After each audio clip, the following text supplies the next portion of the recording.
मंडळी रामराम. मी शिल्लक सेना संपणार असा व्हिडिओ केल्यानंतर अनेक जणांना प्रश्न पडला होता की मी उगाचच काहीतरी बोलतोय का. अनेकांनी मला तसं विचारलंय की अरे काय असं कुठं असतं का. काय आहे, आपल्याच घरातली माणसं जेव्हा हे संपवायला निघालेली असतात तेव्हा ते संपणार याचा अंदाज यायला लागतो. गवताच्या गंजीवर बसून सिगरेट फुंकत किंवा बिड्या फुंकत ती जर गंजीवरच बिडी विझवायचा प्रयत्न केला तर गंजीला आग लागणार असते हे लक्षात ठेवायचं. आणि ते मी तुम्हाला सप्रमाण दाखवणार आहे. शिल्लक सेना संपवायला आता शिंदेची गरज नाही, भाजपची गरज नाही, विरोधी पक्षाची गरज नाही, तर स्वतः शिल्लक सेनेतले एक एक पदाधिकारीच या पक्षाला संपवायला पुरेसे आहेत. आणि मी इथे दावा करतोय की स्वतः त्यांचे माजी विरोधी पक्षनेते अंबादास दानवे हे ही सेना संपविण्यासाठी प्रयत्न करतायत. शिल्लक सेना, त्याला आता उबाठा पण म्हणत नाही, शिल्लकच सेना आहे जी काय सब जाके बच गए वो बच गए, दो तेरे दो मेरे, जो बच गए वो मेरे, उसके असं म्हणले असते की स्थिती आता 4, 2 त्याला आणि 2 त्याला, शोलेचा असराणी, आधे उधर आधे इधर. ही शिल्लक सेना संपवायला ग्रँड रिडक्शन सेल चाललाय. ते एक सिरियल होती बघा, grand reduction sale, grand reduction sale, तुझ्यापाशी जे आहे ते विक्रीसाठी ठेव, असं एक गाणं त्याचं होतं. तर त्या ग्रँड रिडक्शन सेलमध्ये कोण चढ्या भावाने विक्री करणार याची स्पर्धाच लागली आहे. मंडळी, तुम्हाला आठवत असेल संजय राऊतांनी एक वाक्य बोललेलं होतं, आम्ही शिंदेंसोबत कधीच जाणार नाही, गरज पडली तर भाजप सोबत जाऊ. म्हणजे एक वेळ संजय राऊत भाजपकडे जायला तयार होते पण शिंदेंच्या सोबत नाही. इतका तिरस्कार शिंदेंच्या विषयी त्यांच्या मनात भरलेला, त्यांनी उद्धवच्या मनात भरवलेला, हे सगळं चालू होतं. तुम्हाला मी खात्री वाटावी यासाठी संजय राऊतांचं ते वाक्य परत ऐकवतो, कारण या वाक्यापासूनच आपल्याला विषय लक्षात ठेवायला पाहिजे की कोण विक्रीला निघालंय, कसं विक्रीला निघालंय ते दाखवायचंय. मला जरा बघा संजय राऊतांचं ते वाक्य. नाही, आमच्याकडून काही निर्णय झाला नाही. आम्ही अशा प्रस्तावांना केराची टोपली दाखवतो अनेकदा.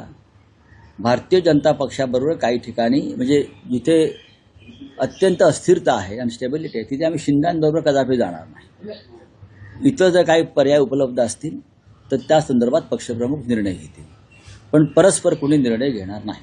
पाहिलं. आता आपण जरा पुढे जाऊया. संजय राऊतांनी भाजप सोबत जाऊ पण शिंदेच्या सोबत नाही असं सांगितलं.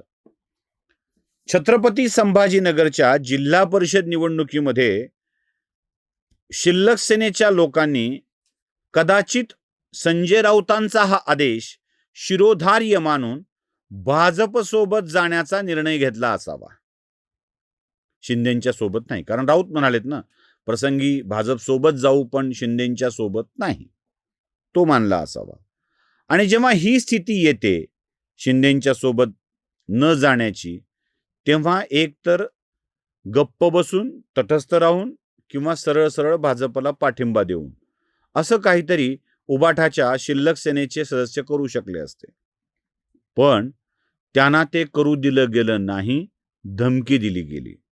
हे वाक्य मी नाही सांगत आहे, अंबादास दानवे सौदा करत होते, हे वाक्य माझ्या मनचं नाही आहे. दानवेंना राग येऊ शकतो, आम्ही स्थानिकचे आहेत, त्यांना राग येऊ शकतो, ते मला त्रास देऊ शकतात, म्हणून मी हे माझं वाक्य नाही आहे.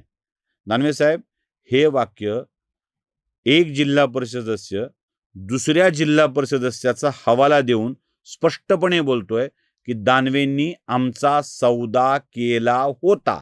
ऐका. आम्हाला आदेश दिले होते की निवडणुकीपासून तटस्थ राहा, आणि म्हणून हे सर्व कट कारस्थान आम्हाला 9 लोकांना एकत्रित करून आम्हाला डांबून ठेवून दानवेंनी 8-10 दिवस फिरवलं आणि त्यांनी आमचा परस्पर सौदा केला. ते सर्व आम्ही हाणून पाडलं आणि म्हणून दानवेंनी माझ्यावर आरोप केलेले आहेत. ऐकलं. म्हणजे अंबादास दानवे निकम आणि एका महिला सदस्यांच्या बाबतीत त्यांना अंधारात ठेवून सौदा करत होते, हे कळतंय. आता सौदा कोणाशी करत होते? म्हणजे भाजपसोबत जाऊ द्यायचं नाही. पक्षानं ठरवलंय शिंदे सोबत जायचं नाही. पक्ष म्हणजे संजय राऊत, दुसरं कोण आहे त्यांच्याकडे पक्ष म्हणजे? कुणाला पक्ष म्हणायचं? उद्धव ठाकरे काय बोलतात उद्धव ठाकरेंनाच कळत नाही. एक संजय राऊत तर आहे जे किमान इलॉजिकल गोष्टी लॉजिकली मांडतात. एक तेवढे तर शिल्लक आहेत त्यांच्याकडं ज्यांना काहीतरी बोलता येऊ शकतं. तेच पक्षाने ठरवलंय प्रसंगी जाऊ म्हणून हे बिचारे बोलायला गेले असतील. पण अंबादास दानवेंना पार्टी अंबादास दानवेंना विकायची. तुम्हाला ती गोष्ट माहिती आहे ना?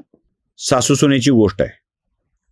गोष्ट अशी आहे की सासूबाई बाहेर गेलेल्या असताना सुनबाईला मागायला एक साधू येतो. साधू सुनबाईला काहीतरी मागायचा प्रयत्न करतो तेव्हा ती म्हणते माझ्या घरात काहीच नाही. ते म्हणतो बाई जुनं शिळं पाकं असेल तर दे. ते म्हणते कालचा भात वरण शिल्लक आहे तो खाल शिळा. भूक लागली आहे काहीतरी हवं म्हणून ती देते. मग ती देत असतानाच देऊन झालं की सासू येते. सासू म्हणते काय झालं, काय दिलं त्याला? ते म्हणले अहो काय नाही, कालचा भात शिल्लक होता, वरण होतं, तेवढं देऊन टाकलं. ते म्हणते असं कसं दिलं माझ्या परवानगीशिवाय? ते म्हणते नाही चुकलं, पण शिळं होतं वाया जाणार होतं म्हणून दिलं. नाही वाया जाणार बिना काय नाही, तू जा वापस बोलवून घे. ती बोलवते. तेच त्या भिक्षे करायला म्हणते आमच्या सासूबाईंनी बोलवलंय. ती भिक्षे करायला सासू म्हणते हे घर माझं आहे, माझा अधिकार आहे, ते वापस कर. सून वापस आणते आणि ते घरात ठेवते. तो म्हणतो तू मला मागायला हवं होतं, तिला नाही. मग साधू त्या बाईला मागतो. तो म्हणतो की आधी नाहीच म्हणले होते मी. तू नाही तरी कशी म्हणालीस? त्याला सांग मला माग म्हणा. मग तो म्हणतो बाबा माझ्या सासूला मागा. भिकारी येतो आणि तो म्हणतो माई काहीतरी खायला द्या ना. ती बाई म्हणते नाही आहे घरात. तो म्हणतो अहो एवढं सगळं केलं. ते म्हणले देण्याचा आहे अधिकार माझा आणि नाही म्हणण्याचा आहे अधिकार माझा. सून कसं नाही म्हणू शकते? तसं अंबादास दानवेंचं झालंय. जिल्हा परिषदचे मेंबर जर सौदा करायचाच असेल तर अधिकार फक्त माझा. भाजप कसं काय डायरेक्ट त्यांना बोलू शकतं? म्हणून त्यांनी यात खोडता घातला.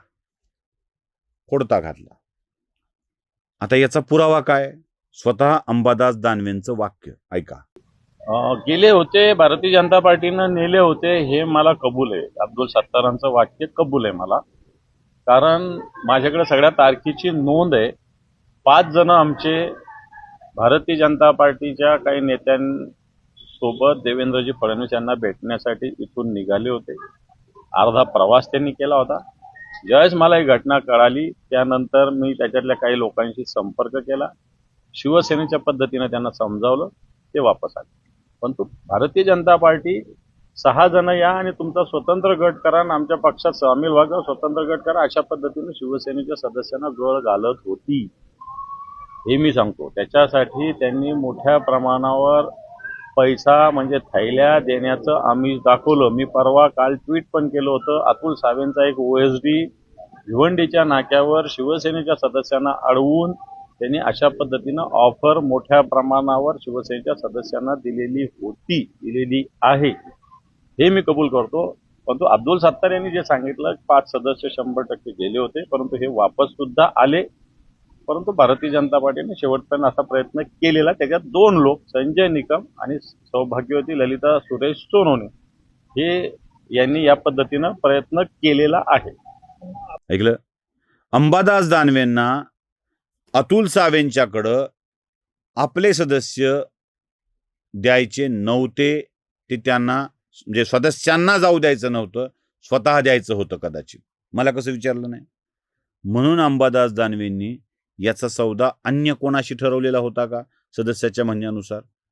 म्हणजे जर विक्रीच करायची आहे तर मी करीन, ती भाजपला असो की शिंदेला. भाजप परस्पर घेणार असेल तर मी शिंदेंना विकीन, असं तर नव्हतं ना ते. आणि जर ही अशी विक्रीची स्पर्धा लागली असेल तर शिल्लक सेना शिल्लक कशी राहणार एवढंच मला सांगा. बाकी अंबादास दानवेंच्या या सेना विक्रीच्या मोहिमेला आमच्या शुभेच्छा. नमस्कार. धर्म जागृतीचा विधायक बुरुज